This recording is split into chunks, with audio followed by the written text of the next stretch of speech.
Hello, hello. This is Iya Hello. Mishuli. Hi, Georgi. I am co-hosting our weekly Wednesday English language podcast on Dario called Geo-Politicus, and it's Georgi Gajarava and myself. Georgi is based in Tbilisi. I'm based in Washington D.C., and we'll try to summarize, analyze, make some sense of the news of the week. So, welcome, Georgi. Good to see you. Welcome to you too. Good Uh, to see you. so big. I mean, every week is a big week, right? It's like Lately, yes. it's not. It's not an exaggeration to phrase it that way, but last week ended in a very dramatic way. Some with some pretty big changes, I think, or at least indications of some sort of upcoming change. So let's start from that. Pope Pope's funeral at the Vatican, where most of the world leaders, many of the world leaders, I don't know the exact number, but I believe over 100 heads of the state were at the Vatican for that. So, what are your impressions? And of course, President Trump was there, President Zelensky was there, and they had this extraordinary, unexpected meeting with incredible visuals that came out of it, in my view. So, let's start with that. And I know you have some thoughts on that. What do you think about the meeting? What do you think this all means in the grand scheme of things? Yeah, I think we have been observing the unofficial global summit, if you wish. Mm-hmm. Uh, Yes.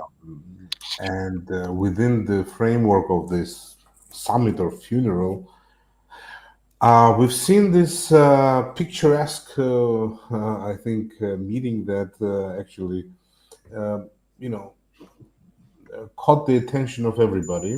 This is meeting of President Trump and President Zelensky. It was a brief meeting, reportedly, and then later on it was joined by Prime Minister Starmer and President Macron, Yeah, it was 15 minutes one on one, which in one on terms of one presidential time, especially at that very busy sort of event, that's schedule. Yes. yeah. That's something. And I think, well, we have to refer to both sides in this case, and both sides actually assessed this brief meeting very positively. I think it seems for me that the sides, I mean, both leaders actually, were able to briefly exchange their opinions on the current developments related to the peace talks or negotiations with Russia, or you name it. Um, and that was firsthand. So they were not talking through ADs or translators or something like that. They had a very frank exchange of opinions, and both of them walked out of this meeting or out of the church, stating that the conversation was positive.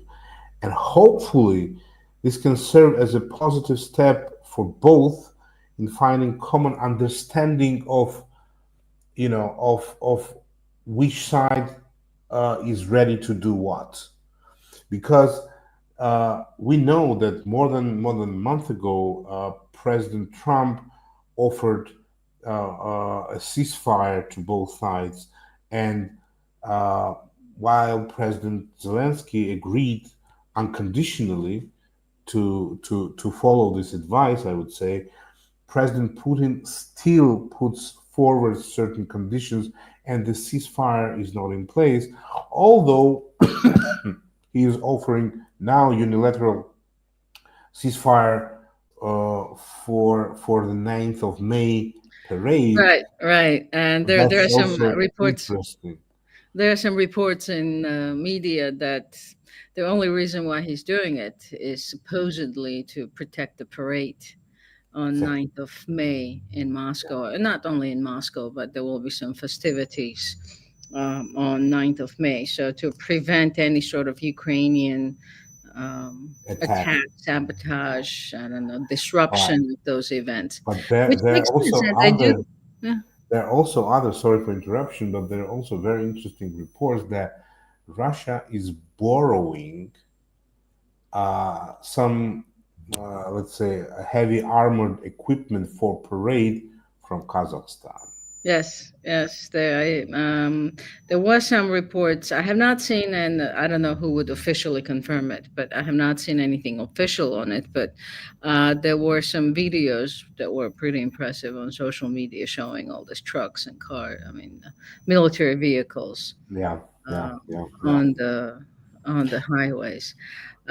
It's and North Korea, of course, in the meantime, said that they are supplying Russia with Yeah, troops, it which it is was official. First time it was yep. officially admitted by the North Korean officials, as well as it was admitted by the Russian officials that troops from North Korea are actually participating in the war Hmm. against Ukraine. But anyway, going back to Vatican meeting, let's say I think it was positive, and involvement of two major European leaders in the conversation also is very telling because I think Europe cannot stand aside as a silent observer. They have to be engaged and they have to be involved.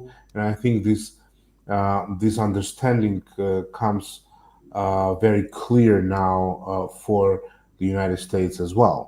And Yes, therefore, I and think, yeah, please. to add to that, yeah, to add to that, it was supposedly, at least some analysts are saying it from the UK and Europe, that Macron and Stormer basically orchestrated this meeting because and as they were analyzing how the meeting happened, which was not initially planned, it was not pre-planned, it basically happened on the day off.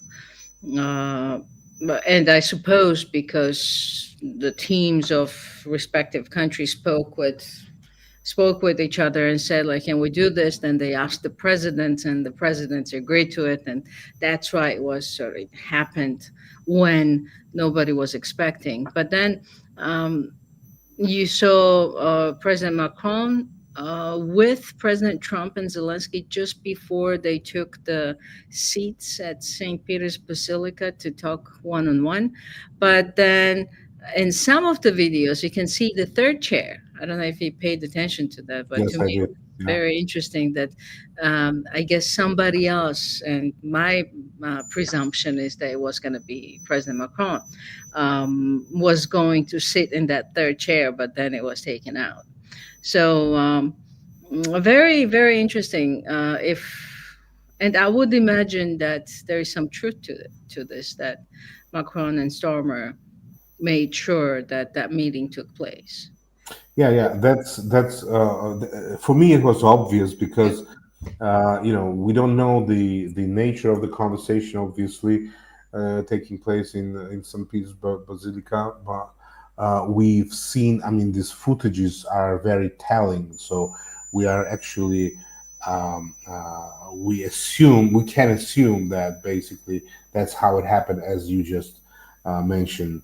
There was some mediation, or let's say there's some sort of pre conversation from the side of for sure President Macron, and probably from the side of Prime Minister Starmer. And this meeting took place, which is extremely positive. And this is the first. What do you think it means? Sorry to interrupt you, but like I'm trying. I'm, I'll get so excited about this meeting that I want to Uh, more. What for do me, you think this means? the main comment made by President Trump was, answering the question that, this is a meeting after this Oval Office famous events, I would say, etc., etc. And President Trump was very frank and very open and said that, he has nothing against President Zelensky, and they had a very good meeting, and they exchanged certain opinions, etc., etc. So the public what is it acknowledgement that President Trump and President Zelensky have good relationship in this tense environment that are surrounding their context and the conversations previously, this is the main issue. This is the Hmm. main outcome for me, because all the rest will be decided on by during the negotiation process, which is lengthy as we understand now, and which is difficult because the other side is a very difficult one. I'm talking about Russia now. Yes. Yes, So it's very obvious that. yeah, Um, so this is the main outcome for me, and it is mhm. positive, Yes. very Yes. much so. I think so as well. And there were some questions about to President Trump what exactly they talked about. I have not seen any details from the Ukrainian side. I don't think President Trump has spoken about it. There was a question about the minerals deal, if it was one of the things that Zelensky raised with him, and he said, "Yeah, we talked about it briefly, but there was no continuation regarding that topic from President Trump." But Yeah, today, when he conducted the open um, meeting of the cabinet of the ministers or of his cabinet, he said that it's expected that the U.S. is ready. Besant said that the U.S. is ready to sign the agreement as soon as this afternoon. So that was very telling and interesting that the minerals deal that was supposed to be signed in what late February, February mid-February. 28th. It's what almost 2 months after that, and it's still not signed. Then we'll see if it will be signed today or not.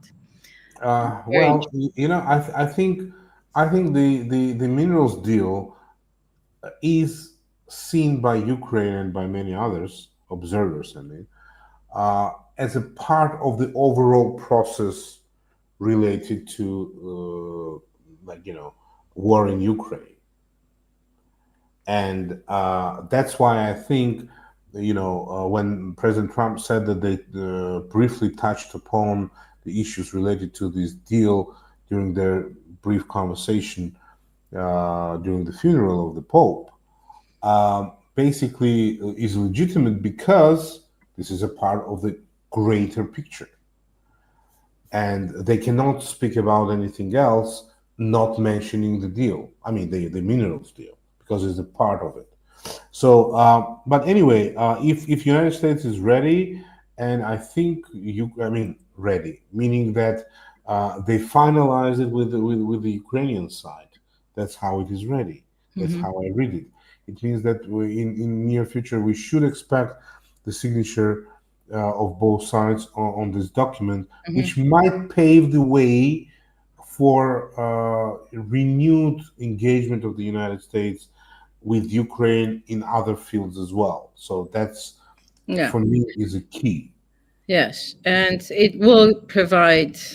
will give Ukraine some sort of, as you said, economic, not security, overall Not security, security. but America's involvement, of Yeah, course. yeah. And we also don't know exactly what kind of timeline we're talking about here, right? When we talk about this minerals. But it would definitely be a positive development in the relationship between the two countries. And initially, it was the Ukrainians, based on the reports and some of the statements. It was the Ukrainian idea at the beginning during the Biden administration when President Zelensky presented his peace plan, 5 point peace plan to the Americans as well as the UN at the well, on the margins of the UN General Assembly meeting. Yeah. Um, that Ukrainians were the ones who offered this to America. So I think it's a benefit for both countries. And we'll see. Russia is making everything more complicated, of course. They are not budging on any of the things that Ukrainians, or they are pushing for everything that Ukrainians cannot agree to. Or Well, according to what the latest, at least the latest what I have read in the media, the latest interview I think or comment from Representative Witkoff. He said that Russia is very stubbornly pushing for the maximum of points in their agenda. So they are not flexible at all. They are not giving up any point in their agenda, and that's why these negotiations are going very slowly, I would say. Yeah. And What there do are you no make? results for now. Yeah. What do you make of that? I, and I'm not alone, I guess, because many commentators and even politicians are puzzled by this whole thing. It seemed at the beginning of the Trump administration, for maybe even 2.5 months out of this 3 months of President Trump being at the White House, it seemed like the U.S. has pivoted towards Russia. That U.S. was taking Russian side.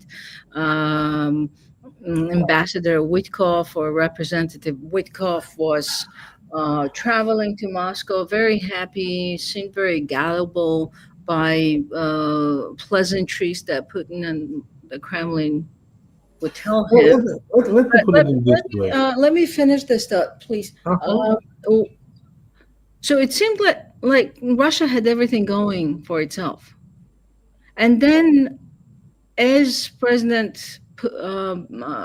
Trump was pushing for this, okay, this is the last stretch. Like we either sign the deal or the U.S. is leaving the mediation process, and that's when you see the Sumy attack, and that's when you see the largest and the deadliest attack on Kiev for almost 2 years, right?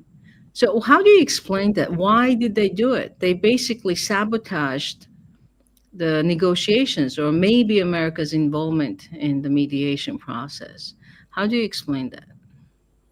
Well, first of all, I think those commentators that are commenting on the negotiations, or let's say the visits, continuous visits of Mr. Witkoff to Moscow, and him being happy with that. Um, you know, some commentators are rightly so, in my opinion, say that these negotiations, although having different agenda, but helped Vladimir Putin and Russia to break the isolation circle that was in place for 3 years now from the international community. This is one, and very positive for Russia. The second, why this kind of process that, as you said, people think that was beneficial for Russia is ending up not ending up yet, but are entering a very uncertain phase, I would say, is because uh, Ukraine was able to say no to certain things, like let's say giving up Crimea, Right. as we know. But that had another consequences, which I would like to mention a bit later. Uh, and now, when U.S. is threatened to withdraw from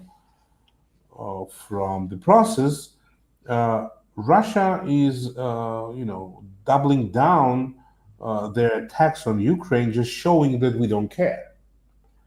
And this kind of behavior is very typical for Russia, that inherited this kind of behavior, I think, from the Soviet Union. Hmm. So they think that they can walk away with anything they do, because these kind of attacks during the negotiation process, where the United States president, whoever he is or she is involved directly and initiating this process. Hmm. That means for all the rest of the world that Russia is basically dragging the president of the United States into this process, which is becoming more and more bloody. Hmm. And this is actually attack on the reputation of the United States on the one hand, and the reputation of its president on the other. It gives Yeah, the I would not take it that far. well, Uh, this is my opinion. yeah. I'm not No, saying that I it's get it. like I get that, it. Um, but what I think is that basically, uh, if you respect your partner in the negotiation process, if you respect the president of another country that is involved in this process, you are not making uh, such steps that are actually more severe than the previous 3 year uh, you know military actions that were made by Russia. mhm, And we are talking about Sumy, we are talking about Zaporizhia, we are talking about Kharkiv, we are talking about what is it, Kiev itself, and Kryvyi Rih as well. mhm. So it's happened. These deadly attacks happened in the span of 1 week, and combined we have around 100 injured and killed people, and all of them are civilian. Yeah. Yeah, and President Trump did make a statement saying that on his Truth Social, he Yeah, that said he that doesn't like it. he feels that President Putin is. It feels like Putin is tapping him along, Yeah. which basically says exactly the same thing. And there was an expectation that Trump was going to, at some point, realize that the Russians are just making sure that they get more time. There could be some sort of deal that they will sign on at the end of the day. Um, so we'll see. Well, it's very hard to tell at this point what kind of game Russia is playing. Do you think they want the U.S. to get out of the process? Is that I why think they're playing? they want the U.S. to stay in the process, but solely for their own reasons. Because what we know from the public statements of U.S. officials, including Representative Witkoff, is that what they are demanding basically is they want sanctions to be lifted. Hmm. And they want their frozen assets to be returned. They want the full normalization of the relations with Russia from the whole world, notwithstanding what they have done. And this is difficult to negotiate now because frozen assets are not under the jurisdiction of the United States, as we know, Right. most of them, lion part of it. Then there are some countries in Europe that just simply do not trust Russia anymore, Hmm. and the renewal of energy supply to Europe and asking this support from the United States. This is great, but this is ultimately the decision of European states whether they want energy supplies again from Russia that can be interrupted in any point at any point in time and cannot be called as a reliable Yeah. supplier.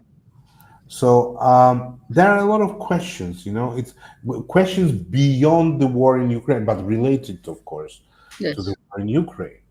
Yeah. Uh, so I think the spectrum is widened since the beginning of this negotiation process, in which Representative Witkoff is involved. So it's not solely about the ceasefire, because ceasefire is a small part of it, although important, of course, but small part of it. And what we see that more than a month, Russia is basically effectively, by the way, blocking this initiative of President Trump. Yes. Yes. So it's a big mystery difficult to analyze. Are the Russians going to benefit if the U.S. drops out of the mediation process, or are they going to be hurt? But Well, it but depends on what do it we depends. really think that the United States, taking into account its role in the global affairs, now has a luxury to drop from the most important topic of international agenda right now? I don't think so. To be, Well, I mean, this I is think also they're talking about dropping out of the mediation process. So that's the second part of this question, is that okay, if the mediation, America's mediation of this process stops, does the US also stop supporting Ukraine? And that's something that's at this point not clear. And I think President Trump has deliberately made statements that would not bring any clarity to this issue. Not only him, but also his administration. We don't know what America's disengagement would mean in this process. So again, we have to, unfortunately, the phrase that has to be, very often is repeated nowadays. We'll just have to wait and see, because otherwise, it's just we know at this point we know what we know, and it's not enough to make any assumptions. And Georgi, before we go, let's just very briefly summarize 100 days as it relates to not U.S. domestic politics and policies domestically, but international affairs. So tell us a little more. Today was the one thing that I will say is that today was the open cabinet meeting, as I mentioned earlier. Very interesting. Each secretary was sitting at the table around, gathered around the president, and everybody made sort of a short, couple minute long report about what their respective agencies have accomplished, and everything was sounded very nice, very positive. So much progress has been made. Um, of course, there was nothing negative or no challenges were outlined. It was a lot of praise to President Trump for his leadership. Um, but I'm based in DC, or in America, you're based across the ocean. So, how was today's meeting, or 100 days of this administration, is perceived from your vantage point? well, yeah, you're right. For the rest of the world, it doesn't look as it was reported to President Trump during today's meeting, I think. First of all, I have to refer to the tariff or tariff war, as many call it. We don't know the outcome of this because it just started and we are just in the very beginning. But we surely will see the effects on the global economy. And well, I don't see that it will be positive because basically the trade barriers uh, are never facilitating the free trade and exchange of goods and services from the economic point of view. So therefore, we have to wait and see what this tariff policy of the United States will bring to the world. Then, as you said, we already discussed the negotiations between Russia and I mean, U.S. initiated negotiation on the war between Russia and Ukraine. Again, we have to wait and see. Until now, I mean, there is no tangible results or feasible result apart from today's report during the meeting that the minerals deal is ready to be signed. But this is solely bilateral relationship between the United States and Ukraine, which is very positive. Uh, on the other hand, all the peace initiatives from the administration of President Trump have not found, let's say, understanding or the same enthusiasm in Moscow. That's also true. Um, Then, if we refer to the Middle East, unfortunately, we also see the renewal of the military actions or hostilities in Gaza Strip, and that is pretty much concerning. And again, Mr. Witkoff is dealing with this issue as well as, he started negotiations with Iran, where we expect certain results related to the nuclear program. Probably it's too early to discuss this because they have just started, and I think this is also a long way from now to see the results and reaching the possible outcome there. What is unfortunate is that U.S. After the visit of Vice President D.G. Vance to Munich and the speech there, we saw that United States wants to somehow distance itself from the European allies. I mean, I'm talking about NATO and this open statement that United States will not take responsibility to protect the European allies in case Russia will start any kind of aggression against European countries. That was kind of created the shock waves as well. But on the other hand, and I know that you also see this as a positive development, that actually stimulated European allies to think more about, increased funding for security and military purposes within the continent, which probably will have some positive effect on the nations, that are members of the NATO, individually and collectively, NATO as an organization. Mhm. Um, Yeah, I do think that's a positive thing, and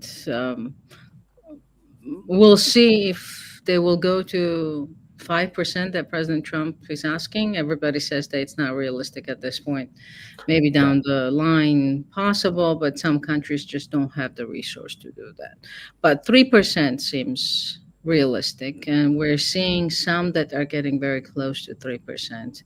which Poland is is at 4.7. yeah, So Poland is the Poland is champion of the process there. almost 5, yes. So are the Baltic states are also more than well over 2%. Germany, as you know, has changed its laws as it relates to borrowing money as a state, or raised the debt ceiling, basically, in American terms. And it seems like Germany is going to get very serious about defense industry as well. So Yeah, all of those things, we'll see how it goes, and if there is any mm, threat to cohesion of the alliance. At this point, there is uncertainty, but yeah, President Trump has come out and said that he supports the alliance. He has excellent relations with Mark Rutte, who's the Secretary General, as well as Ian Stoltenberg, who was in town mm, last week, by the way. And then mhm, they had very pleasant things to say about each other.